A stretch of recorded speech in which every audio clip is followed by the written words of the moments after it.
Hey Double O's, Blake over at Bond Life Chicago with another Double O fight breakdown. Today, The Spy Who Loved Me, Bond and Agent XXX versus Jaws in the desert.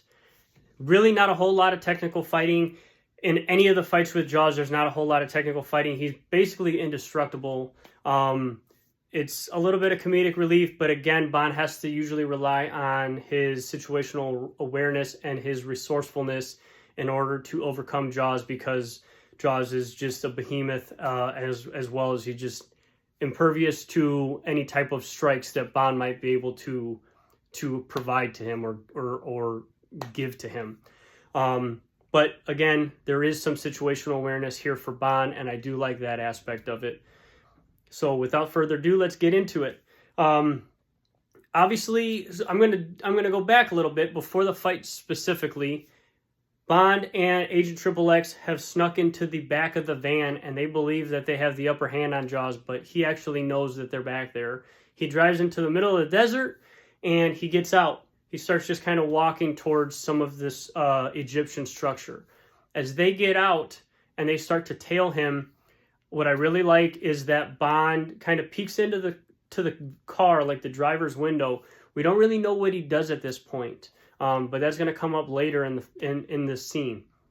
But he gets out, and then he continues on. They're trying to follow Jaws, and then all of a sudden he just disappears. And as we see, as they're kind of trying to find him again, Jaws is stalking them from above, like above in the rafters, above in this structure. He's following them. We see his shadow and all that stuff. And then ultimately, Jaws tries to push a big boulder on top of Bond and Agent XXX, smashing them, but Agent XXX sees it, look out, kind of pushes Bond off to the side, and then next thing we know, Jaws is now rappelling down from a rope down on top of them. Bond sidesteps it, and he throws a big right hook haymaker punch to Jaws' face. Again, Jaws is indestructible, basically. He takes that punch right in the mouth with all the steel jaws, and basically just stands there, unfazed, and Bond's kind of shaking his hand. Then he tries to kind of shoulder check Jaws into Jaws' chest, and you see just Jaws kind of just chest bump him off of him. Jaws turns around and he grabs like a 4x4, a big piece of lumber, and first he tries to jab Bond with it, and he sidesteps. Then he turns around and Bond's kind of backing up, and he swings it at him kind of like a baseball bat, and Bond's able to duck out of the way, missing him that time. And then now Agent XXX has pulled her gun out of her purse and tells him not to move.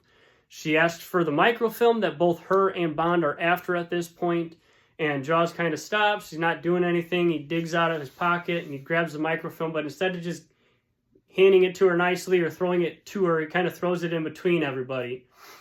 And then slowly, Agent XXX goes to try to find it.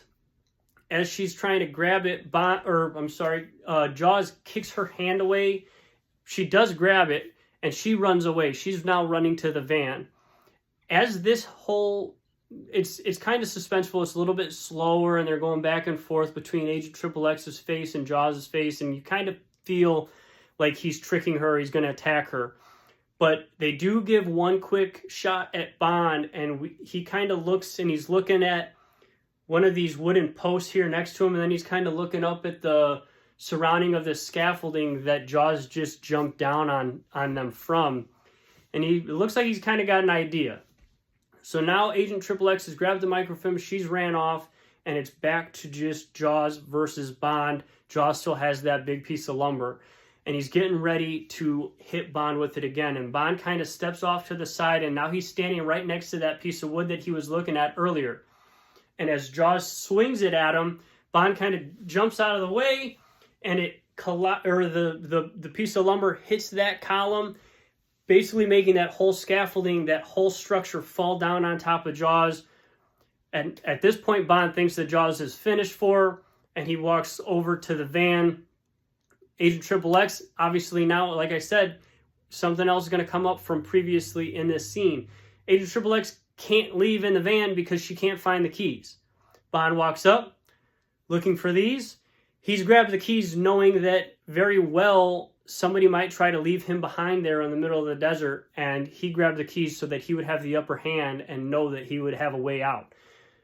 Now they are attempting to try to start the van and escape, Jaws has gotten out of this rubble that he was just collapsed into, and he starts ripping pieces of this van off, just ripping them off because he is incredibly strong. And Agent Triple X is trying to get away. The van doesn't really have a lot of traction in this dirt. He's lifting the bumper up. He's kind of stopping it and bracing it so that it can't go. And like I said, it really doesn't have a lot of traction in this sand and this dirt, the van. Ultimately, she finally does get a chance to kick it into reverse while he is standing on the bumper. He's no longer stable enough to kind of brace it because he's standing on the van instead of on the ground. And she floors it in reverse, which sandwiches Jaws between the van and some, like a brick structure. Kind of knocks him out for a little bit. He does try to lift the back bumper up again, and because the van's rear wheel drive, it's not driving off, but ultimately he drops it and they spin off. Jaws is left stranded there in the desert, and Bond and Agent Triple X are able to drive off and escape from there. Again, not a whole lot of technical fighting, but it is an interesting fight, and Bond does show some situational awareness. Hope you guys like this one. As always, if you are serious about self-defense and martial arts, please find a local gym in your area and start training. It's a great way to stay safe, a great way to stay fit, and a great way to bring a little bit of Bond into your everyday life. See you guys next time.